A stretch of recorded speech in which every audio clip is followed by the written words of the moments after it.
नीतीश कुमार। तो दिल्ली में चुनाव प्रचार थम गए हैं, अब सिर्फ मतदान की बारी है और फिर गिनती की बारी है। नतीजा क्या होगा कोई नहीं जानता। कोई संगठन के दम पर लड़ रहा है तो कोई हवा की ताकत पर लड़ रहा है। दोनों में से कौन जीतता है ये देखने की बात होगी, क्योंकि दोनों किसी एक के पास नहीं है। तो चुनाव प्रचार खत्म हो गए, आपकी दिलचस्पी अभी तक बनी हुई है।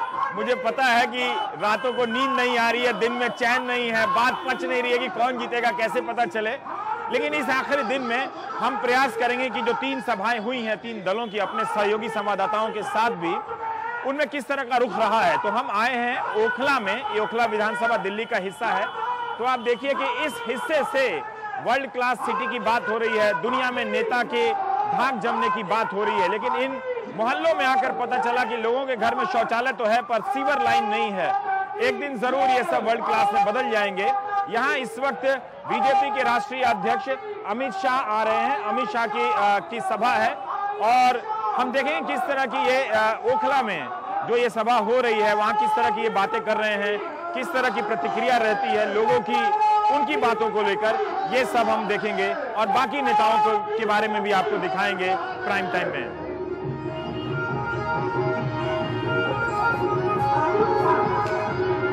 अमित शाह के आने का इंतजार जैसे जैसे बढ़ता जा रहा है, भोजपुरी का गाना वैसे वैसे रिपीट होता जा रहा है। तो मज़ा लीजिए। पब्लिक भी कहती है कि हमारा इसी बहाने एंटरटेनमेंट हो जाता है। Entertainment entertainment entertainment. ये अमित शाह की गाड़ी जा रही है, टाटा सफारी। पीछे एक बहुत बड़ी कार है, लेकिन इसको हम आपको दिखाएंगे कि ये गाड़ियां किस रास्ते से होकर आई हैं। लेकिन इन गाड़ियों को यहाँ तक लाने का जो रास्ता है वो बहुत ही दुखद है। वो तस्वीर आप देखेंगे तो आपको तरस आएगा, लगेगा कि इस राजनीति को अभी कितना कुछ करना है, कितना कुछ बदलना है।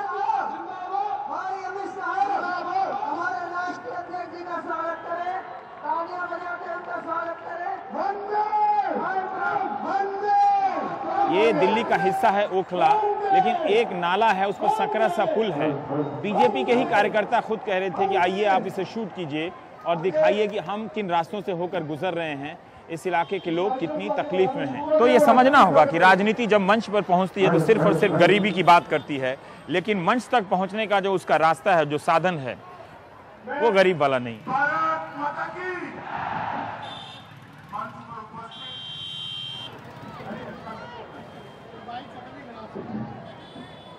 अमित शाह ने अभी बोलना ही शुरू किया था कि माइक में खराबी आई है। ये एक कमजोरी दिख रही है कि लोकसभा चुनाव में जब बीजेपी रैलियों का आयोजन करती थी तो आवाज़, माइक सिस्टम ये सब काफ़ी दुरुस्त होते थे।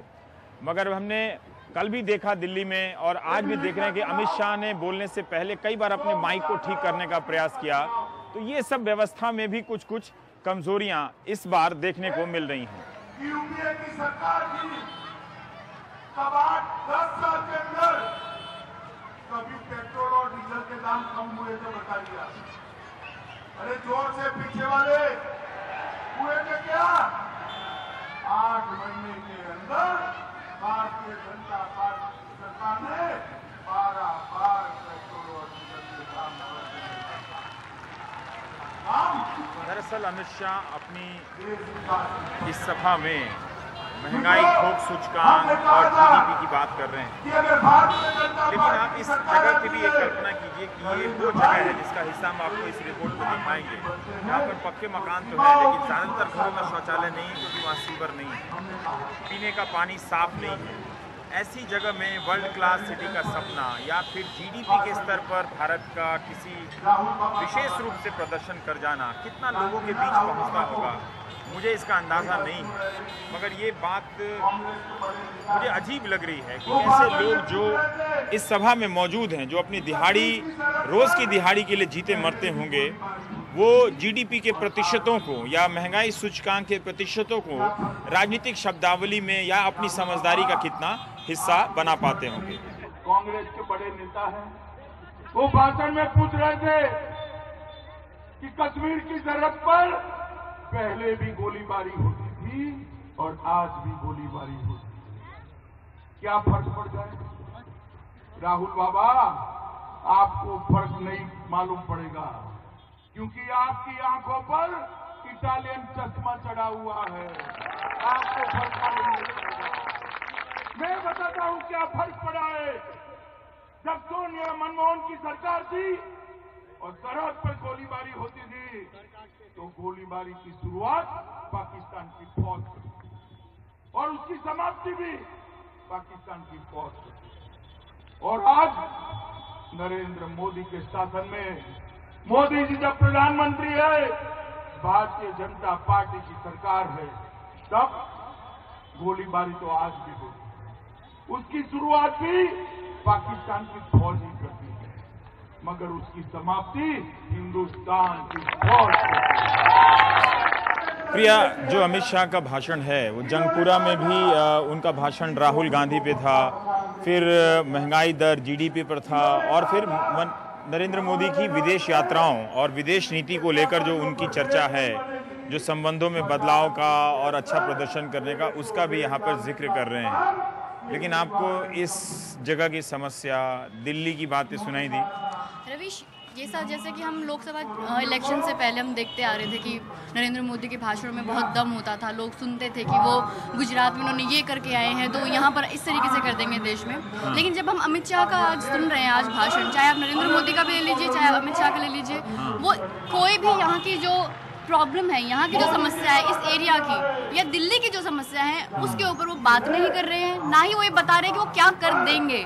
पूरे भाषण में वो केवल अपनी विदेश नीति के बारे में बात करें, मनमोहन सिंह को घेर रहे हैं कि उनके भाषण अच्छे नहीं होते। ऐसा लगता है कि बीजेपी मिलकर चुनाव नहीं लड़ रही है। उसका सबसे बड़ा प्रमाण है कि अमित शाह, राष्ट्रीय अध्यक्ष की रैली हो रही है और माइक का ठीक से इंतजाम नहीं है ना। वो बात बिल्कुल वरना सही है। लोकसभा में आप देखिए कि जब नरेंद्र मोदी सभाएं करते थे या बीजेपी की कोई भी सभा होती थी, तो मंच को कितना दुरुस्त तरीके से बनाया जाता था। इनकी बात तो लोगों तक ठीक से पहुंच भी नहीं रही है यहाँ पे। सही बात है, लेकिन और ना ही ये अपने जो प्रचार करने आए, ना ही तो अब ब्रह्म सिंह का प्रचार कर रहे हैं जो ओखला से खड़े हैं, ना ही अपने सीएम कैंडिडेट का प्रचार करें कि किरण बेदी किस तरीके की सीएम होंगी। ये सिर्फ केवल विजन डॉक्यूमेंट पे भी बात नहीं कर रहे। मैनिफेस्टो तो खैर उन्होंने दिया ही नहीं अपना। ये सब बात जो भी है सिर्फ घेरना चाह रहे हैं और वो ठीक ठाक से घेर भी नहीं पा रहे अपने विपक्षियों को। इसके बाद हम प्रयास करेंगे कि जिस जगह पर हैं वहाँ की कुछ समस्याएं हैं उससे आपको रूबरू कराएं, और उसके बाद फिर हम चलेंगे उमा शंकर सिंह के पास, जो राहुल गांधी के रोड शो में आज शामिल थे। उन्होंने वहाँ क्या देखा, क्या बातें हुई, उसके बाद हम राहुल गांधी और कांग्रेस की स्थिति पर, क्योंकि बीजेपी मांगे कांग्रेस, ये भी नारा उठ रहा है कि कांग्रेस कैसे करेगी, इस पर भी बीजेपी का प्रदर्शन निर्भर करता है। ये राजनीति है ना, जिसको आप समाप्त कर देना चाहते थे, उसके लिए दुआ कर रहे हैं कि ये थोड़ा सा और खिल जाए ताकि मैं सत्ता की सीढ़ी पार कर जाऊं। देखते हैं पहले इस इलाके की समस्या और फिर उमा शंकर सिंह के पास।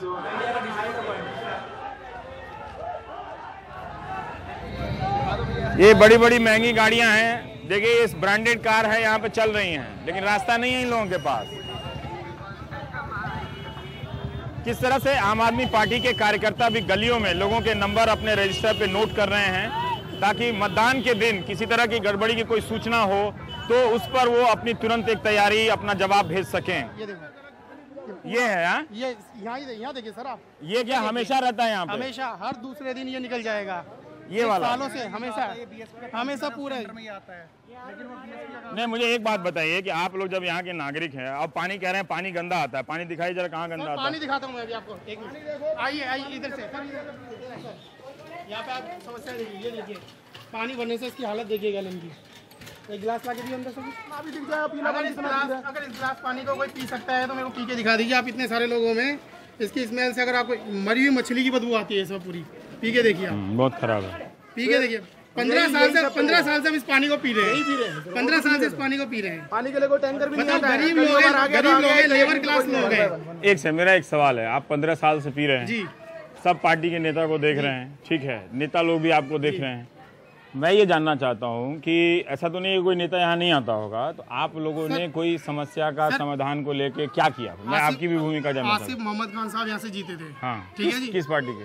कांग्रेस के। हाँ, एक बार आके नहीं देखा, ठीक है, एक बार भी उन्होंने आके नहीं देखा। ठीक। महेश गिरी जी यहाँ से सांसद बने, हाँ, जीतने के बाद वो आए, उन्होंने पहले वादे किए हमसे कि 15 दिन बाद मैं यहाँ पे मेन लाइन एक लगवा दूंगा जहाँ से आप लोग पानी भरिएगा, अभी घरों में सप्लाई नहीं दे सकता। वो 15 दिन बाद में आए, सिर्फ इतना कह के गए कि मैं नाले की सफाई करवा दूंगा। उसके बाद महेश गिरी जी आज 8 महीने बीजेपी सरकार को गए, वो भी नहीं आए। आप किसी म्यूनिसिपैलिटी के पास गए थे? सर हर चीज के पास जाके आ गए। यहाँ पे उसका डीएम का दौरा भी हुआ था। इसका ये समस्या इस गली की है या सब गली की है? पूरी कॉलोनी आप चलो सर, पूरी कॉलोनी इधर इतने 15,000 परिवार है सर। इस पानी को देखिए आप, इस पानी। और हम आसिफ मोहम्मद गांधी के पास जाते हैं तो कहते हैं हमारे पास जेजे कॉलोनी से कोई वोट नहीं मिला, मैं आपका कोई काम नहीं करूंगा। साफ कहा जाता है कोई काम नहीं कराऊंगा, जेजे कॉलोनी को मुझे कोई मतलब नहीं है। ये देखिए सर, आप पूरा पढ़ा है, स्वच्छ भारत अभियान देखिए आप, आगे भी पढ़ा है कोई पूरा ये देखिए, पूरा ये देखिए, कोई नहीं उठाने आता यहाँ पे, कोई कूड़ा नहीं आता है? कोई नहीं आता सर, कोई नहीं आएगा। कूड़े वाले पे जो बाहर एमसीडी की जो गाड़ी आती है उस पर डालने जाते हैं तो गाली गलौज करता है महिलाओं को कि इसमें क्यों डालते हो तो तुम? जो अभी जो उम्मीदवार हैं उनको तो फिर से दोबारा आपको मिला तो उनको पकड़िए, अलग अलग उम्मीदवारों को पकड़ के बोलिए कि आप लोग क्या करना चाहते हैं। सीरियस प्रॉब्लम है तो इसमें को कुछ करना चाहिए ना। कोई सुन के राजी नहीं है। हम जेजे कॉलोनी के लोगों को कोई नहीं सुनता है, बिल्कुल ऑफिस में भी नहीं घुसने देगा सर। काउंसलर भी यहाँ के हैं, बिल्कुल नहीं सुनते हैं। ये सप्लाई का एक पानी आ रहा है, वो भी एक्सटेंशन पे लगा हुआ है, जेजे कॉलोनी में नहीं है। इसमें सुबह से शाम तक कितनी भीड़ होती है, ये स्पीड है पानी की। ये एकमात्र है ये पानी आता है सर, ये इतने बड़े इलाके में पीने के पानी के लिए हैं? ये नहीं तो आप खरीद के पीजिए ये भी कभी कभी सर 15 रुपए से 20 रुपए की गैलन खरीदी जाती है पीने के लिए पीने रोज। के लिए रोज। एक 300 रुपए का मजदूरी करने वाला इंसान 20 रुपए की गैलन सुबह खरीदेगा, 20 रुपए की शाम को खरीदेगा, तो क्या परिवार चलाएगा? सबसे बड़ी समस्या है। सब ने 4 बजे 3 बजे बंदे यहाँ पे खड़े होते हैं, औरतें सर यहाँ आती हैं, अंधेरा रहता है, कुछ यहाँ पे प्रोग्रेस नहीं है। सबसे बड़ा ये लैट्रिन देखिए कितना गंदा, आप बाथरूम देखिए सर यहाँ के, कितना गंदा हाल है कि पूछो मत। इंसान ये जो पब्लिक शौचालय है ये जी पब्लिक कन्वेंस है। ये पूरी कॉलोनी में 7-8 बने हुए हैं। इतनी बड़ी कॉलोनी के अंदर लोग इसमें जाते हैं, सुबह लाइन में लगे रहेंगे, आप चल के देखिए उसके अंदर इतनी गंदगी है। और ये जिस जगह पे है वो क्या जगह है? ये सर एक्सटेंशन है, मदनपुर खादर एक्सटेंशन, मदरपुर खादर कच्ची एक्सटेंशन कॉलोनी में है में। ये। आपका नाम? राजकुमार। राजकुमार है। चलिए आपका शुक्रिया। हम तो आए थे यहाँ बीजेपी की रैली कवर करने के लिए, साथ साथ आम आदमी पार्टी की भी कवर करने लगे तो इतनी भीड़ हो गई कि उसको लेके थोड़ी कहासुनी हो गई। पर आपने क्या नाम बताया? राजकुमार। तो राजकुमार का कहना है कि वो सब छोड़िए, आप इस इलाके की समस्या को दिखाइए। तो समस्या में उन्होंने ये बताया कि ये एक पानी का टैंकर है, एक टैंक जैसा यहाँ पे लगा हुआ है जो सप्लाई से आता है। कभी और सफाई नहीं होती ये सर यहाँ इसकी पे कोई कई हजार लोगों के बीच ये पानी पीने का ये इंतजाम हुआ है। और जो नेता यहाँ से जीत कर गए हैं अलग अलग दलों के, वो अपने अपने समय पे नहीं आए हैं। चुनाव के बाद इसके पीछे राजकुमार बता रहे हैं कि जो शौचालय है उसकी स्थिति बहुत खराब है। ये क्या है? ये गेहूं का राशन है। क्या बात करते हैं? ये सर 2 रुपए इतना खराब राशन जो है। सर कभी मिलता कभी नहीं मिलता है। देखिए सर दुकानें भी सर महीने में एक दिन दुकानें खुलती हैं, महीने में एक दिन दुकानें खोलेंगे राशन का। तो ये एक यहाँ पे एक और चीज यहाँ पे पता चल गई। तो पता चल रहा है कि चुनाव पे जो मंच पे जो व्यक्तियों को लेकर जो राजनीति हो रही है उससे कहीं ज्यादा जरूरी है कि इन मुद्दों को लेकर राजनीति हो। व्यक्ति सब अच्छे होते हैं, सब बुरे होते हैं, लेकिन नीति पर तो बात होनी चाहिए। मैं आपको सर टॉयलेट ये शौचालय है, ये पूरे पब्लिक के लिए, तो घरों में शौचालय नहीं है यहाँ? नहीं सर, कोई सीवर लाइन नहीं है, कुछ नहीं क्या है। ये एक सेक्शन राजकुमार, ये सब जो घर बने हुए इसमें कहीं शौचालय नहीं है? सर किसी में शौचालय नहीं है, ये कोई सीवर लाइन नहीं है सर। सुबह सुबह 5 रुपए देके इन लोगों को देते हैं तो लोग ये शौचालय जाने देते हैं। गरीब आदमी दिन में 4 बार अगर उसका लूज मोशन हो गया तो 5-5 रुपए देके जाएगा। सर 1 महीने मुझे थोड़ा विश्वास नहीं हो रहा है कि इतने बड़े बड़े मकान हैं और इनमें आप कह रहे हैं कि शौचालय नहीं। जी सर, पक्का? पक्का सर, आप चल के देखिए, आप चल के देखिए। आप कह रहे हैं कि ये वो जो दूसरी तरफ है, रेजी जरा दिखाइएगा, वो जो शौचालय है, अगर आप कह रहे थे किसी को लूज मोशन हो जाए तो दिन में 10 बार 50 रुपया देके जाना पड़ेगा। जी बिल्कुल बिल्कुल सर। और कोई टॉयलेट घर में नहीं। पहली समस्या सर सीवर लाइन नहीं है, हाँ जाएंगे कहाँ? ठीक है। सेफ्टी टैंक किसी ने और ये कितने दिनों से ये मोहल्ला है? सर ये 15 साल होने हो गई है सर इस कॉलोनी को बसे हुए। मुझे भी ये राजकुमार और इनके साथी मुझे बार बार ये यकीन दिला रहे हैं कि ये जो ऊंची ऊंची इमारतें बन गई हैं, घर हैं, इसमें शौचालय नहीं है। अब देखिए शौचालय के मुद्दे को भी अक्सर हम समझते थे कि गांव में नहीं है या लोगों के मकान पक्के नहीं है इसलिए नहीं है, लेकिन जहां मकान पक्के हैं वहां भी इनके पास शौचालय नहीं है। और क्योंकि वो सीवर लाइन डाली नहीं गई है, जबकि ये मोहल्ला 20 साल से भी पुराना मोहल्ला है। और बगल में जो सार्वजनिक शौचालय बनाया भी गया है लोगों के लिए, वो 5 रुपया शौचालय के लिए 5 रुपए देना ही पड़ेगा। देना ही पड़ेगा, आप कितनी बार जाइए। मतलब ये सजा देखिए लोगों का कि एक पानी की सजा है और ये शौचालय की जो सजा है।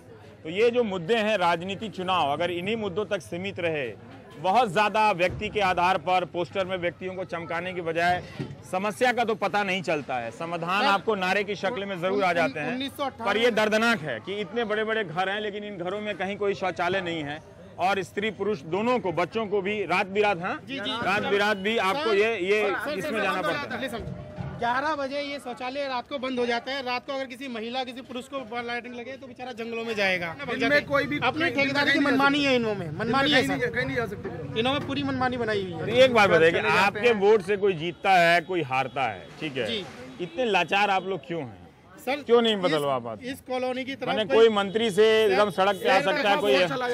सर वोट की सर पहली वैल्यू मैं आपको बताऊं कि यहाँ पे जो भी है कोई भी नेता आएगा वोट से पहले हजारों वादे करेगा, उसके बाद में हम लोग उनके पास जाते हैं, वो हमारी कोई सुनवाई नहीं है। और ये आपने हर नेता को साथ देख लिया? सर हमने रामवीर विदुड़ी को हमने रामवीर विदुड़ी को देख लिया, हमने यहाँ के धीर सिंह को देख लिया और हमने अभी हमारा वो आसिफ मोहम्मद खान सर वो रह चुके हैं यहाँ के विधायक, 2 बार वो परवेज आदमी जी को देख लिया हमने। यहाँ कुछ नहीं हुआ।